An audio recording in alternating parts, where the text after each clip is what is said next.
విజయవాడ వేదికగా రాష్ట్ర వ్యాప్తంగా ఉన్న కార్మిక, కర్షక తదితర సంఘాల ఆధ్వర్యంలో నిరసన కార్యక్రమం నిర్వహించారు. తక్షణమే కార్మికులకు వ్యతిరేకమైన 4 లేబర్ కోడ్స్ రద్దు చేయాలని కార్మిక సంఘాల నేతలు డిమాండ్ చేశారు. కనీస వేతనం 26,000 ఇవ్వాలని కోరారు. 8 గంటల పనిదినం అమలు చేయాలన్నారు. రైతులు, కౌలు రైతుల సంక్షేమానికి తక్షణమే చర్యలు తీసుకోవాలని విజ్ఞప్తి చేశారు. ప్రభుత్వం స్పందించిన పక్షంలో జూలై 9వ తేదీన తలపెట్టిన దేశవ్యాప్త సమ్మెను ఉధృతం చేస్తామని హెచ్చరించారు. దేశవ్యాప్తంగా కార్మిక సంఘాలు ఇచ్చిన పిలుపు మేరకు అన్ని జిల్లాల్లో నిరసన కార్యక్రమాలు జరుగుతూ ఉన్నాయి. కార్మికులు తీసుకున్న పోరాట కార్యక్రమానికి రైతు సంఘాలు సంపూర్ణంగా మద్దతు తెలియజేస్తూ ఉన్నాయి.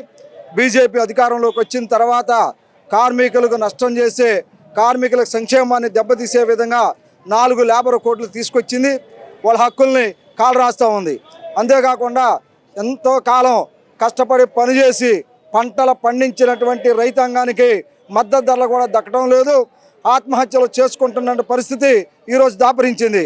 అటువంటి రైతులు పండించిన పంటలకు మద్దతు ధరలు ప్రకటించి చట్టబద్ధత కల్పించాలంటే నిర్లక్ష్యం చేస్తున్నటువంటి పరిస్థితి కనిపిస్తూ ఉంది. వ్యవసాయ కార్మికులు ఉపాధి హామీ పథకాన్ని సంవత్సరానికి 200 రోజులు, రోజుకు 600 రూపాయలు వేతనం కల్పించమని చెప్పేసి అడుగుతూ ఉంటే లెక్క లేకుండా చేస్తూ ఉంది. అంతేకాకుండా కార్మికులు మరి కనీస వేతన చట్టం 26,000 రూపాయలు నెలకి నిర్ణయించి అమలు చేయమని చెప్పేసి కోరుతా ఉంటే పెడచెవిన పెడుతూ ఉంది. అంతేకాకుండా కార్మికులు, కర్షకులు, వ్యవసాయ కార్మికులకి వ్యతిరేకమైనటువంటి చట్టాలని కేంద్ర బీజేపీ తీసుకొస్తూ ఉంది. దానికి అనుగుణంగా మన రాష్ట్రంలో కూటమి ప్రభుత్వం కూడా డూడు బసవన్లా వ్యవహరిస్తూ ఉంది. అందుకని కార్మిక వ్యతిరేక, రైతు వ్యతిరేకగా వ్యవహరిస్తున్నటువంటి విధానాలకి నిరసనగా ఈరోజు మేము కార్యక్రమాన్ని నిర్వహిస్తూ ఉన్నాం. ఇప్పటికైనా కేంద్ర ప్రభుత్వం మరి స్పందించి ఆ 4 లేబర్ కోడ్లని రద్దు చేయాలని, దేశవ్యాప్తంగా ఒక పర్యాయము రైతుల పంట రుణాలని మాఫీ చేయాలని, ఒక సమగ్రమైన నూతన కౌలు చట్టాన్ని తీసుకొచ్చి కౌలు రైతులకి రక్షణ సంక్షేమాన్ని కల్పించాలని, అంతేకాకుండా C2+50% ఫార్ములా ప్రకారం మద్దతు ధరలు ప్రకటించడమే కాకుండా పార్లమెంట్లో చట్టబద్ధత కల్పించే విధంగా చర్యలు చేపట్టాలని, అంతేకాకుండా కార్మికులు కోరుతున్న డిమాండ్ ఏదైతే ఉందో 26,000 రూపాయల కనీస వేతన చట్టాన్ని నిర్ణయించి అమలు చేసే పద్ధతిలో ప్రభుత్వం ముందుకు రావాలని, మన రాష్ట్ర ప్రభుత్వం ఒప్పందం చేసుకున్నటువంటి సఖీ విద్యుత్ ఒప్పందం కానీ, యాక్సెస్ విద్యుత్ ఒప్పందాలు ఈ ప్రజల మీద భారాలు మోపే పద్ధతిలో ఉన్నాయి. ఈ ఒప్పందాలు రద్దు చేసుకోవాలని ఈ డిమాండ్ చేసి ఈరోజు నిరసన కార్యక్రమం చేస్తా ఉన్నాం. ప్రభుత్వం స్పందించకపోతే జూలై 9వ తారీఖు నాడు దేశవ్యాప్తంగా పట్టణ ప్రాంతాల్లో సమ్మె, గ్రామీణ ప్రాంతాల హర్తాలు చేసి ప్రభుత్వం మెడలు ఉంచడానికి కూడా వెనకాడబోమని హెచ్చరిస్తా ఉన్నాం. నా పేరు పి జమలయ్య, ఆంధ్రప్రదేశ్ కౌలు రైతుల సంఘం రాష్ట్ర ప్రధాన కార్యదర్శి. దేశవ్యాప్తంగా కార్మికులు, కర్షకులు, శ్రామికులు, అదేవిధంగా వ్యవసాయ కార్మికులు ఎదుర్కొన్నటువంటి సమస్యల పరిష్కారం కోసం సార్వత్రిక సమ్మెకు కార్మిక సంఘాలు, జాయింట్ యాక్షన్ కమిటీ పిలుపిచ్చినటువంటి నేపథ్యంలో దేశంలో జరిగినటువంటి విపత్కర పరిస్థితుల్లో పాకిస్తాన్లో ఉన్నటువంటి తీవ్రవాదులు, ఉగ్రవాదులు పహల్గామ్లో దాడి చేసినటువంటి నేపథ్యంలో దేశంలో ఈ పరిస్థితులు నెలకొన్న నేపథ్యంలో ఈ సమ్మెను జూలై 9వ తారీఖు వాయిదా వేయడం జరిగింది.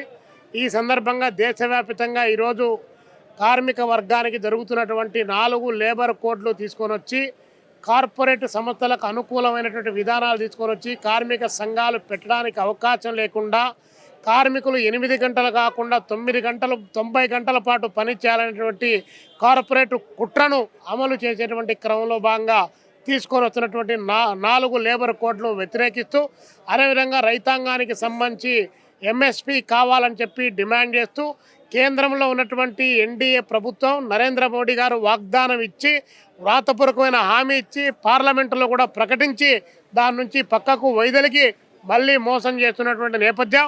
వ్యవసాయ కార్మికులకు సంబంధించినటువంటి జాతీయ గ్రామీణ ఉపాధి హామీ పథకానికి ప్రతి బడ్జెట్లో కూడా నిధులు పెంచాల్సింది పోయి తగ్గించేటువంటి క్రమంగా ఈరోజు ఈ సార్వత్రిక సమ్మెకు పిలిపించిన నేపథ్యంలో పెద్ద ఎత్తున కార్మికులు, కర్షకులు, శ్రామికులు, పేద వర్గాలంతా కూడా ఈ సమ్మెలో పాల్గొనాలని చెప్పేసి కనీస వేతనాల చట్టాన్ని అమలు చేయాలని, రైతాంగానికి కనీస మద్దతు ధర ప్రకటించాలని చెప్పి పెద్ద ఎత్తున ఆందోళన కార్యక్రమం ఈరోజు దేశవ్యాప్తంగా జరుగుతూ ఉంది.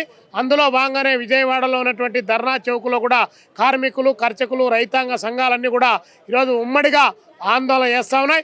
జూలై 9వ తారీఖు ఆందోళన కార్యక్రమానికి అందరూ సిద్ధం కావాలని, తద్వారా దేశంలో ఉన్నటువంటి కోటాను కోట్ల మంది తమ శ్రమ ద్వారా సంపదను సృష్టించేటువంటి ప్రతి వర్గం కూడా ఆ సార్వత్రిక సమ్మె పాల్గొని పెద్ద ఎత్తున జయప్రదం చేయడం ద్వారా కేంద్ర రాష్ట్ర ప్రభుత్వాలు అవలంబించేటువంటి కార్మిక ప్రజా వ్యతిరేక విధానాలు నిరసించాలని చెప్పి ఈ సందర్భంగా విజ్ఞప్తి చేస్తాం. జి ఈశ్వరయ్య, ఆంధ్రప్రదేశ్ రైతు సంఘం రాష్ట్ర అధ్యక్షుడిని. మరీలు ప్రసాద్ బాబు, టీయూసీఐ రాష్ట్ర అధ్యక్షుడిని. ఈరోజు దేశవ్యాప్తంగా ముందుగా సమ్మె ప్రకటించారు.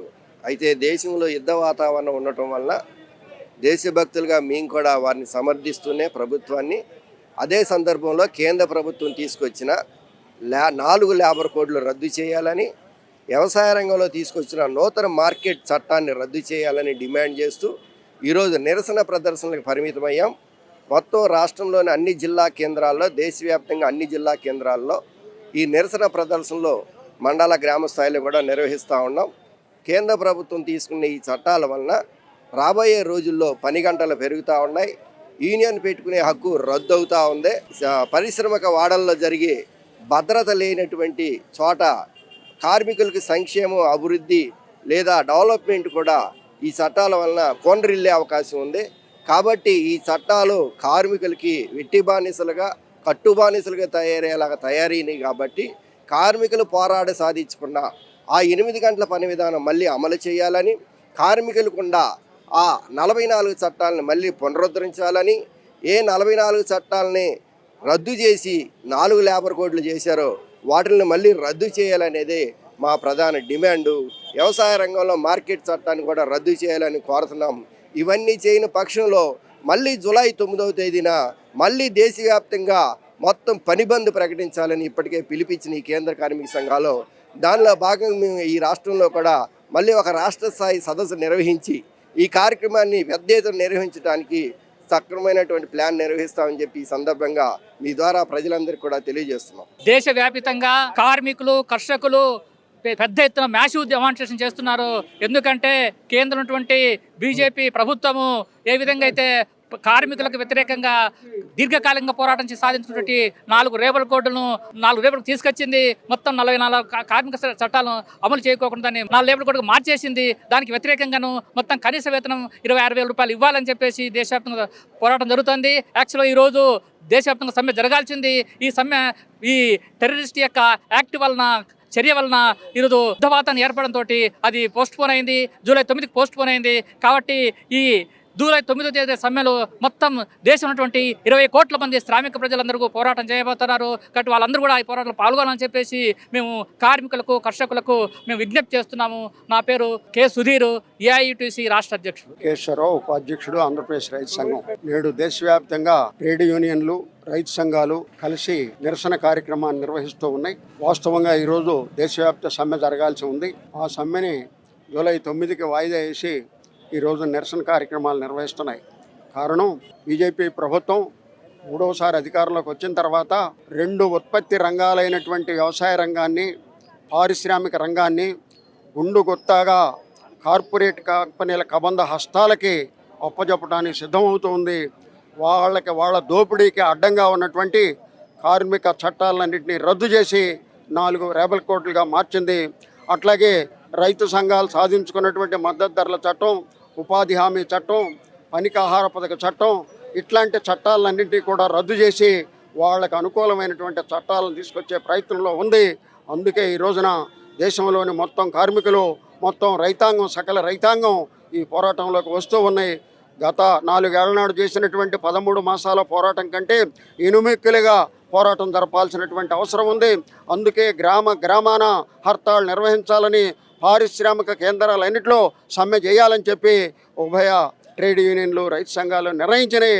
అందుకు అనుగుణంగా ఈ రోజు నుంచి జూలై 9 వరకు కూడా పెద్ద ఎత్తున ప్రచారం చేసి కార్మికుల్ని, కర్షకుల్ని కదిలించి జూలై 9 సమ్మెను జయప్రదం చేయాలని చెప్పి ఈ సందర్భంగా ఆంధ్రప్రదేశ్ రైతు సంఘం విజ్ఞప్తి చేస్తూ ఉంది. యజమానులకి, కాంట్రాక్టర్లకి అనుకూలంగా 4 లేబర్ కోడ్లుగా మార్చింది.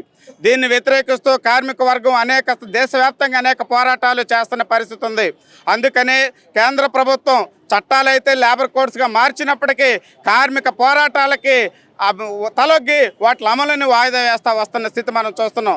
అందుకనే కేంద్ర ప్రభుత్వం ఏదైతే లేబర్ కోడ్లు కార్మికులకు వ్యతిరేకంగా తీసుకొచ్చిందో వాటిని వెంటనే రద్దు చేయాలి. అదేవిధంగా ప్రభుత్వ రంగ సంస్థలన్నింటినీ ప్రైవేటీకరణ చేయడం కోసం కేంద్ర ప్రభుత్వం ప్రయత్నం చేస్తుంది. మన రాష్ట్రంలో విశాఖ స్టీల్ని ప్రైవేటీకరణ చేయడం కోసం ప్రయత్నం చేస్తుంది. దీనికి వ్యతిరేకంగా విశాఖ స్టీల్ పోరాట కమిటీ పెద్ద ఎత్తున ఆందోళన కూడా సంవత్సరాల తరబడి చేస్తామన్న స్థితి ఉంది. అందుకని కార్మికులకు వ్యతిరేకంగా లేబర్ కోడ్ రద్దు చేయాలని, ప్రభుత్వ రంగ సంస్థలను కాపాడుకోవడం కోసం, కార్మికులకు కనీస వేతనం 26,000 ఇచ్చేదానికోసం ఈ ప్రభుత్వం వెంటనే చర్యలు తీసుకోవాలి. మన రాష్ట్రంలో కూటమి ప్రభుత్వం కూడా దానికి బాధ్యత వహించి ఈ చట్టాల సవరణకు వ్యతిరేకంగా తీర్మానం చేయాలి. కనీస వేతనం 26,000 ఇచ్చేటట్టుగా మన రాష్ట్ర అసెంబ్లీలో కూడా తీర్మానం చేయాల్సిన అవసరం ఉందనేది ఈ సందర్భంగా తెలియజేస్తా ఉన్నాం. రేపు జూలై 9వ తేదీన ఈ సమస్యల మీద దేశవ్యాప్తంగా కోట్లాది మంది కార్మికులు, ఉద్యోగులు రోడ్ల మీదకి రాబోతున్నారు. కాబట్టి నరేంద్ర మోడీ ప్రభుత్వం, కూటమి ప్రభుత్వం కార్మికులకు వ్యతిరేకంగా చేసిన నిర్ణయాలని వెంటనే రద్దు చేయాలని చెప్పి మేము ఈ సందర్భంగా డిమాండ్ చేస్తున్నాం. ఏ వెంకటేశ్వరరావు, CITU జిల్లా అధ్యక్షుడు. ఈ రోజున దేశవ్యాప్తంగా జరగాల్సిన సమ్మెని అనివార్య కారణాల వల్ల దేశంలో ఉన్న యుద్ధ పరిస్థితుల్లో అన్ని సంఘాలు కలిసి ఈ సమ్మెని నిరసన దినంగా పాటించాలని దేశవ్యాప్తంగా అన్ని జిల్లా, మండల కేంద్రాల్లో, అన్ని కార్మిక వాడల్లోనూ కూడా ఈ ప్రభుత్వ విధానాలకు వ్యతిరేకంగా నిరసన తెలియజేయాలని, 4 లేబర్ కోడ్లు రద్దు చేయాలని చెప్పేసి, కనీస వేతనం 26,000 రూపాయలు అమలు జరపాలని చెప్పేసి, ఆప్కాప్ని కొనసాగించాలని చెప్పేసి, కన్స్ట్రక్షన్ రంగంలో పనిచేస్తున్న బిల్డింగ్ వర్కర్స్కి చట్టాన్ని అమలు చేయాలని చెప్పేసి, ట్రాన్స్పోర్ట్ చట్టాన్ని ఉపసంహరించుకోవాలని అనేక డిమాండ్లతో కేంద్ర రాష్ట్ర ప్రభుత్వాలు అనుసరిస్తున్న కార్మిక వ్యతిరేక విధానాలకు వ్యతిరేకంగా ఈ రోజున దేశవ్యాప్తంగా నిరసన జరుగుతుంది. ఆ నిరసనలో భాగంగా విజయవాడలో జరిగే ధర్నా కార్యక్రమంలో పాల్గొన్న అందరికీ కూడా, మిత్రులందరికీ ధన్యవాదాలు తెలియజేస్తున్నాం. ప్రధానంగా ఏంటంటే ఈ ప్రభుత్వం తన విధానాలని ఉపసంహరించుకునే వరకు ఈ ఉద్యమం ఆగదని చెప్పి మీ ద్వారాగా మా ప్రభుత్వానికి తెలియజేస్తున్నాం. రావుల వెంకయ్య, అఖిల భారత కిసాన్ సభ జాతీయ ప్రధాన కార్యదర్శి. నేను ఢిల్లీ నుంచి వచ్చాను. ఈరోజు దేశవ్యాప్తంగా కూడా సార్వత్రిక సమ్మెను నిర్వహించి, గ్రామీణ ప్రాంతాల బంద్ను కూడా నిర్వహించి, నరేంద్ర మోడీ గవర్నమెంట్ కి వ్యతిరేకంగా కార్మికులకి కావాల్సినటువంటి 4 లేబర్ కోడ్లని సవరించాలని, ఇతర ప్రయోజనాలను రక్షించాలనేటువంటి ఉద్దేశం మీద అన్ని కార్మిక సంఘాలు సంయుక్తంగా పిలుపుకోవటం జరిగింది. దానికి అఖిల భారత స్థాయిలో సంయుక్త కిసాన్ మోర్చా అన్ని రైతు సంఘాలకు సంబంధించినటువంటి ఒక ఐక్య ప్లాట్ఫారం వారు కూడా మద్దతు తెలియజేయటం జరిగింది. గ్రామీణ ప్రాంతాల్లో ఉండేటువంటి వ్యవసాయ కార్మిక సంఘాలు కూడా అందరూ కూడా దీనికి మద్దతు ఇవ్వటం అనేటువంటిది జరిగింది. నరేంద్ర మోడీ మరి ఇంతకుముందు దుర్మార్గమైనటువంటి నల్ల చట్టాలను ప్రవేశపెట్టి యావత్ రైతాంగానికి నష్టం చేకూర్చేటువంటి విధానాలని ఈ దేశం మీద రుద్దినటువంటి పరిస్థితి మనకు తెలుసు.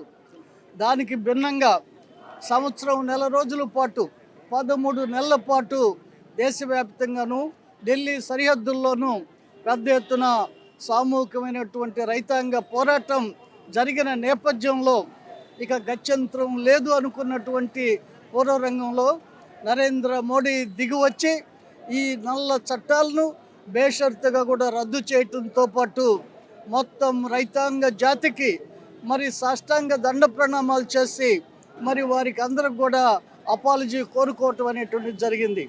ఇది ఒక చారిత్రాత్మకమైనటువంటి విజయం.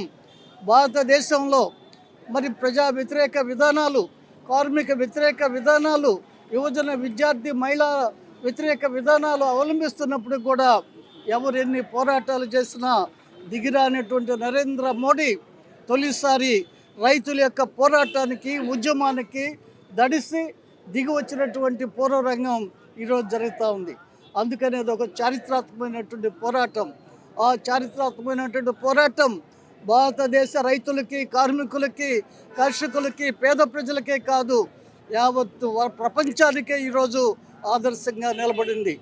అన్ని దేశాల్లో జరిగేటువంటి రైతాంగ పోరాటాలు ఈ పోరాటాన్ని స్ఫూర్తిదాయకంగా తీసుకొని ఈరోజు ఉద్యమాలు అక్కడ ఆయా దేశాల్లో కూడా వాళ్ళు చేస్తూ ఉన్నారు. సార్వత్రిక సమ్మె జరగవలసినటువంటి అవసరం ఉంది. అది సకల జనుల సమ్మెగా, గ్రామీణ ప్రాంతాల అర్థాలుగా 100కి 89% ఉన్నటువంటి అసంఘటిత రంగ కార్మికులంతా కూడా ఒక తాటి మీదకి వచ్చి కేంద్ర రాష్ట్ర ప్రభుత్వాలు అనుసరిస్తున్నటువంటి రైతు కార్మిక వ్యతిరేక విధానాలకు వ్యతిరేకంగా పెద్ద ఎత్తున ఆందోళన చేయడానికి సిద్ధమవుతున్నటువంటి తరుణంలో దేశంలో ఉన్నటువంటి పరిస్థితుల్ని కార్మిక సంఘాలకు సమీక్షించి ఆ సమ్మెని జూలై 9వ తారీఖుకి వాయిదా వేయడం జరిగింది. జూలై 9వ తారీఖున జరిగేటువంటి సమ్మె కార్మిక వాడల్లో వివిధ ప్రాంతాల్లో అలాగే అసంఘటిత రంగ కార్మికులంతా కూడా పెద్ద ఎత్తున కదలడానికి సిద్ధమవుతూ ఉన్నారు. ఈరోజు నరేంద్ర మోడీ ప్రభుత్వం కార్మిక చట్టాలని 4 లేబర్ కోడ్లుగా తీసుకొచ్చి కార్మికులు ఉత్పత్తి చేస్తున్నటువంటి శ్రమని సంపదని కార్పొరేట్ కంపెనీలకు దారాదత్తం చేయడానికి 4 లేబర్ కోడ్లు తీసుకొస్తూ ఉన్నాయి. ఈ 4 లేబర్ కోడ్లని రద్దు చేయాలని చెప్పేసి ఇప్పటికే ప్రభుత్వాలు ఆందోళన చేస్తూ ఉన్నాయి. జూలై 1, 2020వ తారీఖు నుంచి అమలు చేస్తామని చెప్పినటువంటి మోడీ ప్రభుత్వం ఈరోజు కార్మిక వర్గం ఏదైతే పోరాటం చేస్తుందో ఆ పోరాట ఫలితంగా వెనకడుగు వేస్తూ ఉంది. అలాగే రైతాంగం చేసినటువంటి ఉద్యమం ఫలితంగా 4 చట్టాలను రద్దు చేసుకోవాల్సినటువంటి పరిస్థితి వచ్చింది. అయినా కానీ దొడ్డిదారిన మరొకసారి కార్పొరేట్ బౌల్జాత్స్ కంపెనీలకి ఒప్పందం చేసుకుంటూ అమెరికాతో కూడా ఒప్పందం చేసుకుంటూ మరో WTOలో ఎలాగైతే ఒప్పందం చేసుకున్నారో ఆహార ఉత్పత్తులను ఈరోజు దిగుమతి చేసుకోవడానికి ప్రయత్నం చేస్తుంది. అందుకని ఈ సమ్మెలో కార్మిక వర్గం అంతా కూడా పెద్ద ఎత్తున ఆందోళన చేయాలని, రేపు జరగబోయేటువంటి సమ్మెని జయప్రదం చేయాలని చెప్పేసి విజ్ఞప్తి చేస్తున్న IFTU రాష్ట్ర ప్రధాన కార్యదర్శి M. రామకృష్ణ.